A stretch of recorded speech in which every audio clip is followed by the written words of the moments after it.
ആശുപത്രികൾ, ബസ് സ്റ്റോപ്പുകൾ തുടങ്ങിയ സൗകര്യങ്ങളെക്കുറിച്ച് പൊതുജനങ്ങൾക്ക് വിവരങ്ങളും മുന്നറിയിപ്പുകളും നൽകുന്ന അടയാളങ്ങളല്ലാതെ ദേശീയപാതകളിൽ പരസ്യങ്ങളൊന്നും സ്ഥാപിക്കരുതെന്ന മുന്നറിയിപ്പുമായി ഹൈക്കോടതി. ദേശീയപാതകളിലെ വിളക്കുകാലുകളിൽ പരസ്യത്തിന് അനുമതി നൽകാൻ ദേശീയപാത അതോറിറ്റിക്കാണ് അധികാരമെന്നും ഹൈക്കോടതി ഉത്തരവിട്ടു. നാഷണൽ ഹൈവേ അതോറിറ്റി ഓഫ് ഇന്ത്യയുടെ ഉത്തരവ് ചോദ്യം ചെയ്ത് തൃശൂർ സ്വദേശിനി ഷാനി ജോൺസൺ സമർപ്പിച്ച ഹർജി പരിഗണിച്ചാണ് ജസ്റ്റിസ് അനിൽ കെ നരേന്ദ്രൻ അധ്യക്ഷനായ ബെഞ്ച് ഉത്തരവ് പുറപ്പെടുവിച്ചത്. ദേശീയപാതയിൽ ഇടപ്പള്ളി തൈക്കുടം പാലം ഭാഗത്ത് വിളക്കുകാലുകളിൽ പരസ്യ ബോർഡ് സ്ഥാപിക്കാൻ ദേശീയപാത അതോറിറ്റി അനുമതി നിഷേധിച്ചതിനെതിരെ ഷാനി ജോൺസൺ സമർപ്പിച്ച ഹർജി തള്ളിക്കൊണ്ടാണ് കോടതി നടപടി.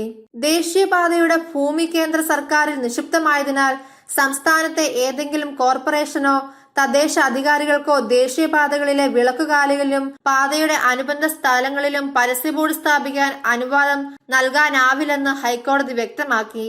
അതേസമയം ഇന്ത്യൻ റോഡ് കോൺഗ്രസ് തയ്യാറാക്കിയ പാതയോര പരസ്യ നയവും റോഡ് ഗതാഗത മന്ത്രാലയം പുറപ്പെടുവിച്ച സർക്കുലറും പ്രകാരമാണ് അനുമതി നിരസിച്ചതെന്ന് ദേശീയപാത അതോറിറ്റി കോടതിയെ അറിയിച്ചു. പൊതുജനങ്ങൾക്ക് അറിയിപ്പ്, ആശുപത്രി, ബസ് സ്റ്റോപ്പ് എന്നിവയുടെ സൂചനകളല്ലാതെ പരസ്യങ്ങൾ പാതയോരത്ത് പാടില്ല. പാലം, കലുങ്ക് എന്നിവയിലും ദേശീയപാതയുടെ സ്ഥലത്തെ തൂണുകളിലും പരസ്യങ്ങൾ പാടില്ല. പൊതുജനങ്ങൾക്ക് ഗുണകരമായ താൽക്കാലിക സ്വഭാവമുള്ള മേളകൾ പോലെയുള്ള പരസ്യങ്ങൾ അനുമതിയോടെ നൽകാം. സർക്കുലർ നിർദ്ദേശങ്ങളും റോഡ് കോൺഗ്രസിലെ നയവും വിലയിരുത്തി ഹർജി തള്ളിയ കോടതി ദേശീയപാത അതോറിറ്റിയുടെ നടപടിയെ ശരിവെച്ചു. കോർപ്പറേഷൻ പരിധിയിലെ ചില സ്ഥലങ്ങളിൽ സോഡിയം വേപ്പർ ലാമ്പിന്റെ പോസ്റ്റുകളിൽ നിശ്ചിത വലിപ്പമുള്ള പരസ്യ ബോർഡ് സ്ഥാപിക്കാൻ കരാറെടുത്തെങ്കിലും പരസ്യം വയ്ക്കാൻ അതോറിറ്റി അനുമതി നിഷേധിച്ചതിനാണ് ഹർജിക്ക് ആധാരം. അടുത്തിടെയാണ് ബസ്സുകളിലെ പരസ്യം പതിക്കരുതെന്ന് ഹൈക്കോടതി ഉത്തരവിറക്കിയത്.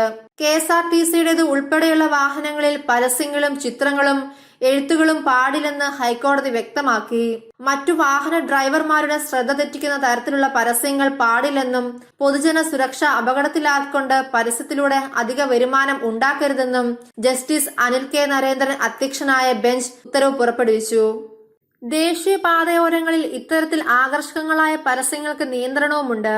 എന്നാൽ പലയിടത്തും ഇവ സ്ഥാപിച്ചിട്ടുള്ളതിനാൽ കേന്ദ്ര റോഡ് ഗതാഗത മന്ത്രാലയം റിപ്പോർട്ട് തേടിയിട്ടുണ്ടെന്നും ഹൈക്കോടതി അറിയിച്ചു. KSRTC, KURTC ബസ്സുകൾ ദേശീയപാതയിൽ ഓടിക്കുന്നതിനാൽ പരസ്യങ്ങൾ അനുവദിക്കാനാവില്ലെന്നും കോടതി വ്യക്തമാക്കി. സർക്കാരിന്റേതുൾപ്പെടെയുള്ള വാഹനങ്ങളുടെ ജനാല ചില്ലുകളിൽ കാഴ്ച മറയ്ക്കും വിധം ഒട്ടിക്കലുകളോ കർട്ടനുകളോ ഇല്ലെന്ന് ഉറപ്പാക്കണമെന്നും കോടതി വ്യക്തമാക്കി. കോടതിയുടെ പ്രധാന നിർദ്ദേശങ്ങൾ: വാഹനങ്ങളുടെ വിൻഡോ ഗ്ലാസുകളിൽ കാഴ്ച മറയ്ക്കുന്ന തരത്തിൽ ഫിലിം ഒട്ടിക്കുകയോ കർട്ടൻ അടിക്കുകയോ ചെയ്യുന്നില്ലെന്ന് ട്രാൻസ്പോർട്ട് കമ്മീഷണർ ഉറപ്പുവരുത്തണം. സർക്കാർ വാഹനങ്ങൾക്കും നിയമം ബാധകമാണ്. ഹെഡ്ലൈറ്റ്, ടെയിൽ ലൈറ്റ് എന്നിവയ്ക്ക് മീതെ സ്റ്റിക്കറും മറ്റും പതിപ്പിച്ച് ഉപയോഗിക്കാൻ അനുവദിക്കരുത്. LED ബാർ ലൈറ്റുകളും സ്ട്രിപ്പ് ലൈറ്റുകളും ഘടിപ്പിക്കരുത്. ഇൻഡിക്കേറ്ററുകൾ, സിഗ്നലിംഗ് സംവിധാനം, റിഫ്ലക്ടർ ലാമ്പ്, പാർക്കിംഗ് ലൈറ്റ് എന്നിവ പ്രവർത്തനക്ഷമമല്ലാത്ത വാഹനങ്ങൾ പൊതുനിരത്തുകളിൽ ഇറക്കാൻ അനുവദിക്കരുത്. മതിയായ വെളിച്ചമില്ലാത്തയിടത്ത് പാർക്കിംഗ് ലൈറ്റ് ഇല്ലാതെ വാഹനങ്ങൾ നിർത്തിയിടരുത്. എമർജൻസി ഡ്യൂട്ടിക്കുള്ള വാഹനങ്ങളിൽ ഒഴികെ നീല, ചുവപ്പ്, വെള്ള ലൈറ്റുകൾ മീതെ ഘടിപ്പിക്കരുത്.